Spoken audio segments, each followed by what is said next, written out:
Good morning, everyone.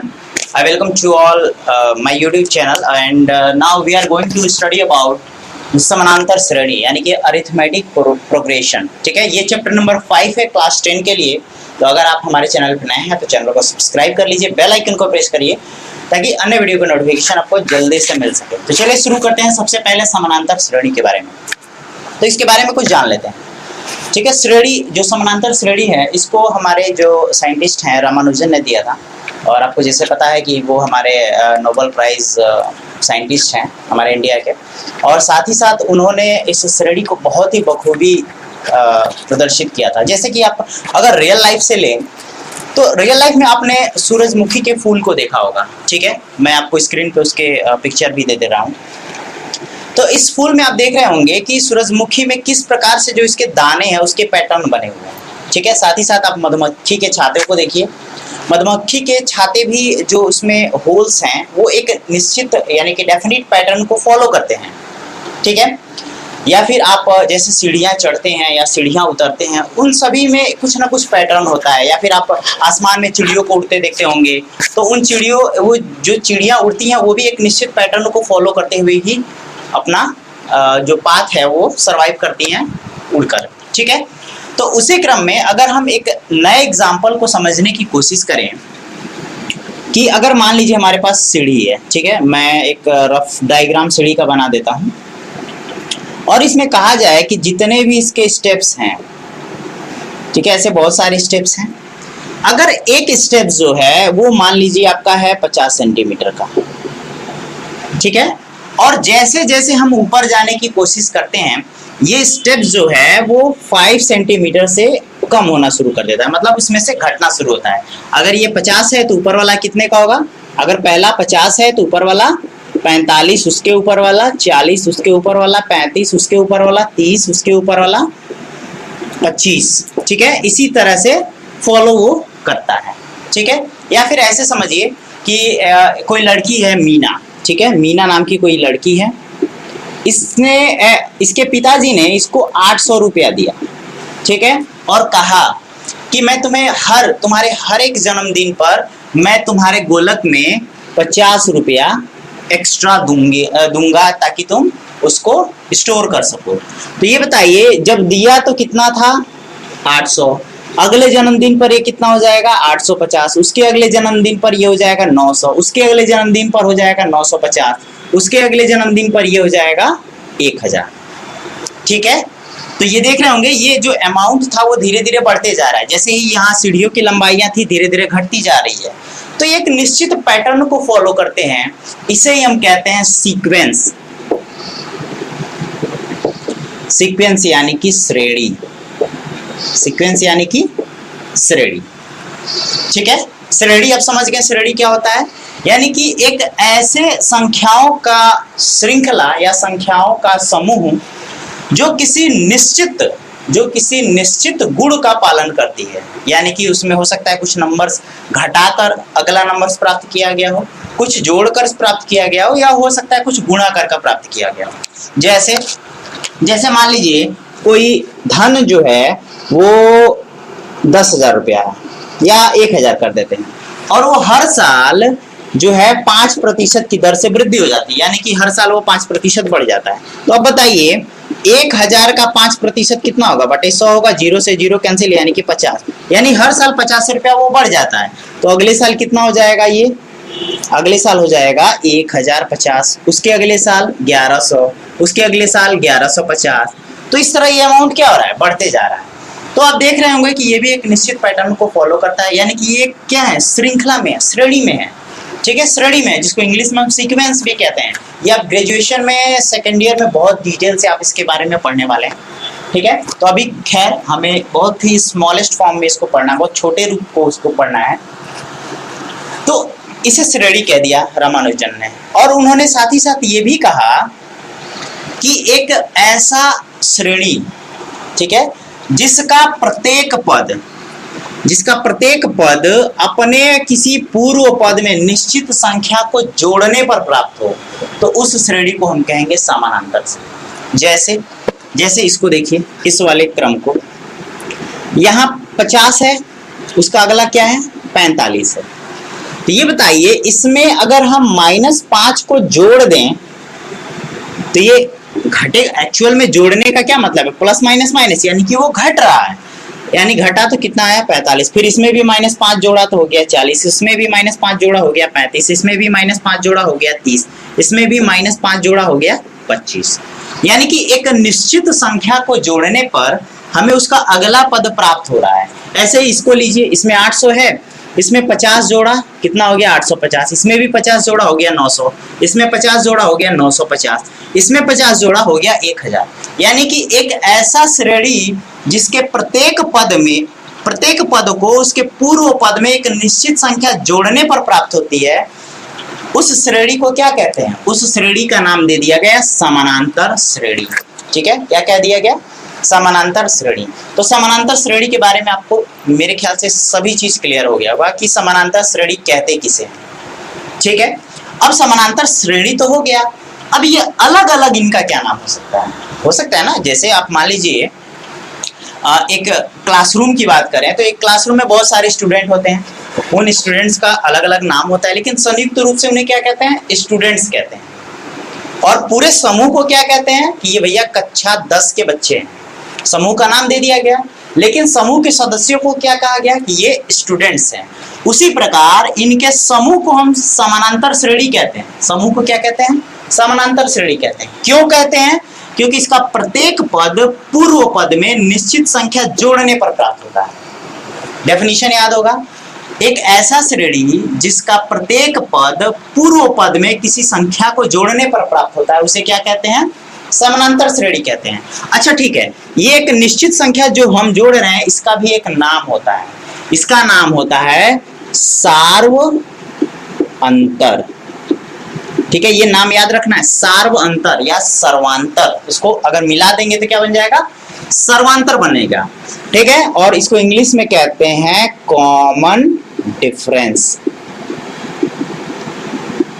English में क्या कहते हैं, कॉमन डिफरेंस, और हिंदी में क्या कहते हैं, सर्वांतर। किसको, उस निश्चित संख्या को जिसे पूर्व पद में जोड़ने पर अंतिम पद प्राप्त होता है।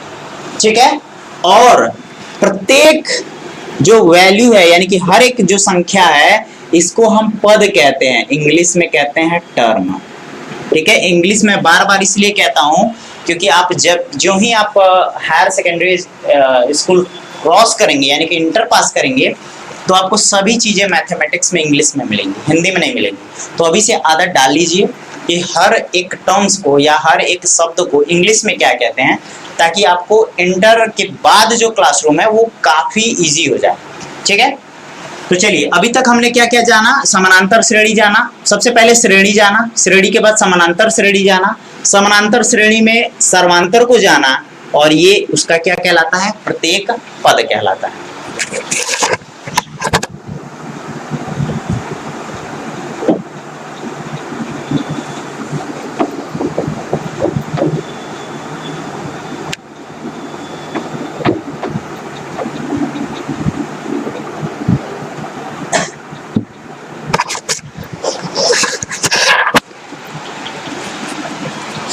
अब मैं कुछ समानांतर श्रेणी के कुछ उदाहरण लिखने जा रहा हूं, जरा उसको ध्यान से देखिएगा। पहला जो है उदाहरण, जैसे कि 50, 45, 40, 35, 30, 25, 20। ठीक है, अब देखिएगा दूसरा,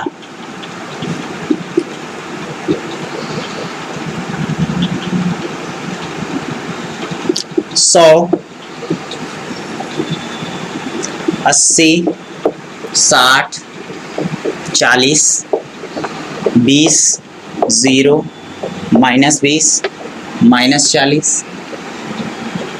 -60, और ये आगे अगला पद क्या आएगा, -80, उसका अगला पद -100। ठीक है, अब एक और उदाहरण लेते हैं, जैसे वो मैंने मीना वाला लिया था, 800, 850, 900, 950, 1000, 1050, 1100, 1150। ठीक है, एक ये हो गया। अब आप ये भी ले सकते हैं, जैसे 2, 4, 6, 8, 10, 12, 14, 16 ऐसे। जरा इन उदाहरणों को देखिएगा, यहाँ है 50, 45, 40, 35, 30, 25, 20, यानी कि इसमें प्रत्येक पद में -5 को जोड़ा गया होगा तब अगला पद मिला है। कहां तक मिला है? 20 तक मिला है। ऐसे ही इस उदाहरण को देखिए, 800, 850, 900, 950, 1000, 1050, 1100, 1150। इसमें क्या होगा? इसका अगला पद प्रत्येक पद में 50 जोड़ने पर प्राप्त हुआ होगा और अंतिम पद क्या है? 1150। अब इसको ध्यान देते हैं, 100, 80, 60, यानी कि इसमें से 20 जोड़ा जा रहा है। देखिए 20 जोड़ा गया तभी तो 80 आया। अब ये मत सोचिएगा कि 20 जोड़ने पे तो 120 होता है, भैया ये -20 है, ठीक है ना। तो माइनस पे आपको ध्यान देना है कि -20 हम जोड़ रहे हैं। तो -20 जोड़ा आया 80, उसमें -20 जोड़ा आया 60, उसमें -20 जोड़ा आया 40, फिर -20 जोड़ा आया 20, फिर -20 जोड़ा आया 0, फिर -20 जोड़ा -40, -20 जोड़ा -60, फिर -20 जोड़ेंगे तो आएगा -80। ये डैश डैश कहने का मतलब है कि आगे और पद हैं, रुका नहीं है, आगे और पद हैं, यानी कि इसमें अंतिम पद आपको नहीं मिल रहा है। अंतिम पद क्या हो रहा है? नहीं मिल रहा है, और इसमें अंतिम पद मिला है। ऐसे ही ये है 2, 4, 6, 8, 10, 12, 14, 16, यानी कि हर एक पद में 2 जोड़ने पर अगला पद मिल रहा है, और इसका भी जो अंतिम पद है वो आगे ऐसे बढ़ते जा रहा है, यानी कि इसमें भी अंतिम पद आपको नहीं मिलने वाला है। ठीक है, तो ध्यान दीजिएगा, इसमें और इसमें अंतिम पद नहीं मिला है, इसमें और इसमें अंतिम पद मिल गया है। तो जहां अंतिम पद हो, अंतिम पद जहां भी हो, यानी कि लास्ट टर्म, ठीक है, जहां भी लास्ट टर्म हो उसको क्या कहेंगे? उसको कहेंगे सीमित समांतर श्रेणी। सीमित समांतर श्रेणी, सीमित यानी कि फाइनाइट अरिथमेटिक प्रोग्रेशन। प्रोग्रेशन को मैं पी से लिख दे रहा हूं, ठीक है। अभी मैंने प्रोग्रेशन की स्पेलिंग लिखा था PROGRESSION, ठीक है, प्रोग्रेशन। चूंकि वीडियो बड़ा हो जाएगा इसलिए मैं शॉर्ट फॉर्म का इस्तेमाल कर रहा हूं, ठीक है। अब ये वाला जो पद है, ये बताइए, ये अनिश्चित है ना, तो सीमित का उल्टा क्या होता है? असीमित, ठीक है। ये क्या है? असीमित। असीमित समानांतर श्रेणी, इसको भी मैंने छोटे रूप में कर दिया है। और असीमित को क्या कहते हैं हम? इनफाइनाइट, ठीक है, इनफाइनाइट अरिथमेटिक प्रोग्रेशन, एपी। जहां भी एपी आपको दिखे आप उसको क्या नाम देंगे? अरिथमेटिक प्रोग्रेशन, ठीक है।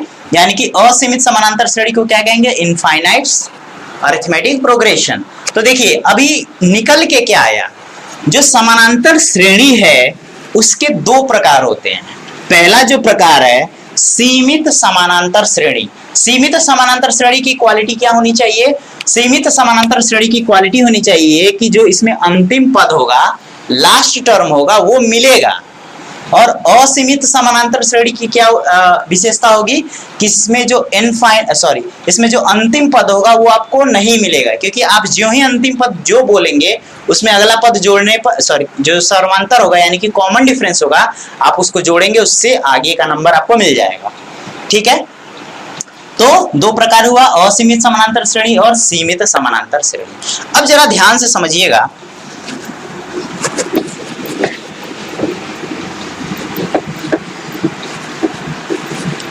अगर मान लीजिए अगर हम समानांतर श्रेणी का जो प्रथम पद है अगर हम उसको A1 लिखें और जो दूसरा पद है, ठीक है, जो दूसरा पद है उसको A2 लिखें, इसी प्रकार तीसरे पद को A3 लिखें और 99वें पद को क्या लिखें? AN लिखें। तो जो हमको समानांतर श्रेणी यानी कि AP मिलेगी वो किस प्रकार मिलेगी? उसका रूप किस प्रकार होगा? उसका रूप ध्यान दीजिएगा क्या होगा? A1 A2 A3 ... AN। ठीक है, प्रथम पद, द्वितीय पद, तृतीय पद और यनवा पद। ठीक है, ये हो गया। अब जरा मुझे ये बताइए अगला पद क्या मिला होगा? इसमें कुछ जोड़ने पर ही तो मिला होगा। जरा ध्यान दीजिएगा, अगर 2 है, 2 के बाद 4 है, 4 के बाद 6 है, तो इसमें क्या जोड़े होंगे कि अगला पद मिला होगा? 2 जोड़े होंगे, 2 जोड़े होंगे तभी तो मिलेगा। लेकिन उसको निकालेंगे कैसे? तो बेटर ऑप्शन है कि लास्ट पद में से पहले वाले पद को घटाइए। कितना आ गया? 2, यानी कि 2 जोड़े होंगे। यहां भी अगर चेक करना है तो लास्ट पद में से पहले वाले पद को घटाएंगे, कितना आंसर आया? 2, यानी यहां भी क्या जोड़ेंगे? 2 जोड़ेंगे। तो ये जो 2 है ये है क्या? ये 2 ही तो सर्वांतर है, यानी कि कॉमन डिफरेंस है। यानी कि यहां आप A2 में से A1 जो घटाएंगे वही मिलेगा, इसमें से ये घटाएंगे वही मिलेगा जो इसमें से ये घटाएंगे, यानी कि A3 में से A2 घटाएंगे। इसी प्रकार बीच के भी और पद मिलेंगे। अब मान लीजिए ये अंतिम पद AN है, तो इसके ठीक पहले कौन सा पद होगा? जैसे अगर ये 3 लास्ट पद है तो 3 से ठीक पहले एक कम ही तो है, इससे ठीक पहले एक कम ही तो है, तो AN से ठीक पहले क्या होगा? AN-1 होगा, AN-1 होगा। और इन सभी को क्या कह रहे हैं हम? सर्वांतर कह रहे हैं, कॉमन डिफरेंस। ठीक है, सर्वांतर। तो सर्वांतर का कॉमन जो डिफरेंस है, तो D से डिफरेंस, इसको हम क्या दिखाते हैं? D से क्या है? डिफरेंस। क्लियर है? इसमें किसी को डाउट नहीं होना चाहिए कि D से क्या है। तो ध्यान दीजिएगा, प्रथम पद A1, A2, A3 dot dot dot AN अंतिम पद है, तो इसका कॉमन डिफरेंस क्या मिला है? D। और कॉमन डिफरेंस को निकालेंगे कैसे? तो बाद वाले पद में से पहले वाले पद को घटा के। क्लियर हुआ? तो यहां से आपको मिल गया कॉमन डिफरेंस D। अब इसी को थोड़ा सा हम और इसके रूप को बदलना चाहते हैं। अब रूप को कैसे बदलेंगे? मान लेते हैं, माना प्रथम पद, जो प्रथम पद है वो क्या है? A है। प्रथम पद को क्या ले लिया हमने? A। और सार्वंतर क्या लिया हमने? सार्वंतर को क्या ले लिया हमने? D, जैसा कि यहां हमने दिखाया। ठीक है, दिखाया है। अब जरा बताइए कि तब AP क्या होगा?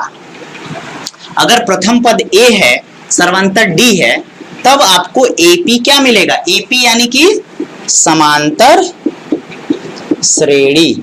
ठीक है, AP का आपको याद रखना है, छोटे रूप में हम समानांतर श्रेणी को AP दिखाते हैं। अब बताइए पहला पद A है, तो अगला पद कैसे मिलेगा? पहले पद में कॉमन डिफरेंस को जोड़ने पर ही तो मिलेगा, यानी कि इसका अगला पद A प्लस D। ठीक है, अब इसका अगला पद क्या होगा? A plus 2D। इसका अगला पद क्या होगा? A plus 3D। अब आप सोच रहे होंगे कि यहाँ A प्लस D तो ठीक है, A प्लस 2D कैसे आ गया? अरे भैया, यहाँ A प्लस D है, इसमें D जोड़ेंगे तभी तो अगला मिलेगा। तो एक D 2D, ऐसे ही यहाँ भी D जोड़ेंगे तो अगला मिलेगा। तो 2D यहाँ है, एक D यहाँ जोड़ना है तो 3D 3D। ठीक है, तो इस प्रकार से इसके पद आपको आगे मिलेंगे। ठीक है, तो ये जो श्रेणी हुआ समानांतर श्रेणी, इसको हम कहते हैं समानांतर श्रेणी का व्यापक रूप, यानी कि जनरल, GENERAL, जनरल फॉर्म, यानी कि व्यापक रूप। ठीक है, तो आपको व्यापक रूप लिखना हो तो क्या लिखेंगे? A plus D, A plus 2D, A plus 3D। ठीक है, अब व्यापक रूप का मतलब क्या होता है? व्यापक रूप का मतलब होता है कि जो हर जगह काम करे, यानी कि आपको कभी भी अगर समानांतर श्रेणी लिखना है तो आप इसका इस्तेमाल करेंगे, इसका नहीं करेंगे। ये किस लिए हमने बताया? ताकि आपको ये D मैं बता सकूं। ये किस लिए बताया? ताकि व्यापक रूप आपको मिले, और इसी व्यापक रूप से आप किसको बताएंगे? समानांतर श्रेणी को बताएंगे। कैसे? मान लीजिए प्रथम पद 2 है, प्रथम पद 2 है और कॉमन डिफरेंस 1 है। ठीक है, या प्रथम पद को हम 1 बना लेते हैं, प्रथम पद को क्या बना लेते हैं? 1 बना लेते हैं। कॉमन डिफरेंस को भी क्या बना लेते हैं? A बना लेते हैं। जरा इसमें रखिए, A का मान भी कितना है? 1 है। अगला पद 1 में 1 जोड़ेंगे तो क्या मिलेगा? 2 मिलेगा। इसका अगला यहाँ तो a की वैल्यू 1 है, 2 गुणे d की वैल्यू 1, 2 1 2 1 3, अगला पद 3 मिल गया। इसका अगला पद a प्लस 3 गुणे d की वैल्यू 1, तो 3 1 3 1, अगला पद 4। तो इस प्रकार 1 2 3 4 गिनती की संख्याएं तो मिल रही हैं, यानी कि कौन सा श्रेणी मिल रहा है, ये प्राकृतिक संख्याओं की श्रेणी मिल रही है। ठीक है, प्राकृतिक संख्याओं की श्रेणी मिल रही है, यानी कि जो प्राकृतिक संख्याएं हैं वो कुछ और नहीं है, समानांतर श्रेणी है। ठीक है, इसी प्रकार अगर a की वैल्यू आप 2 लेते हैं और कॉमन डिफरेंस को आप 2 लेते हैं, तब ध्यान दीजिएगा आपको क्या मिलने वाला है। अब देखिए, तो a plus D, a plus 2d, a plus 3d, इसी तरह आगे तो मिलते जाएगा। अब देखिए a की वैल्यू हमने 2 लिया, a प्लस डी यानी कि 2 धन 2 यानी कि 4 मिलेगा। फिर a प्लस 2d, तो d की वैल्यू 2 है, यहाँ भी 2 है, प्लस 2 है, तो 2 दूना 4 2 6। इसी प्रकार यहाँ रखेंगे 2, यहाँ रखेंगे 3 गुणे 2, 3 दूना 6 2 8। यानी कि ये क्या मिल रहा है, ये सम संख्याओं का समूह मिल रहा है। यानी कि जो सम संख्या, देखिए 2 सम ही संख्या है ना, 4 भी सम संख्या, 6 भी सम संख्या, 8 भी सम संख्या, यानी सम संख्याओं का समूह मिल रहा है। यानी जो सम संख्या का समूह है वो भी कुछ और नहीं है, क्या है, समानांतर श्रेणी है। ऐसे ही जब आप a की वैल्यू 1 रखेंगे, d की वैल्यू 2 रखेंगे, तो आपको विषम संख्याओं का समूह मिलेगा। तो विषम संख्याओं का भी समूह क्या है, एक समानांतर श्रेणी है। तो आज के वीडियो में इतना ही। उम्मीद करता हूँ कि ये वीडियो आपको काफी पसंद आया होगा। तो अगर आप हमारे चैनल पर नए हैं तो चैनल को सब्सक्राइब करना ना भूलिएगा।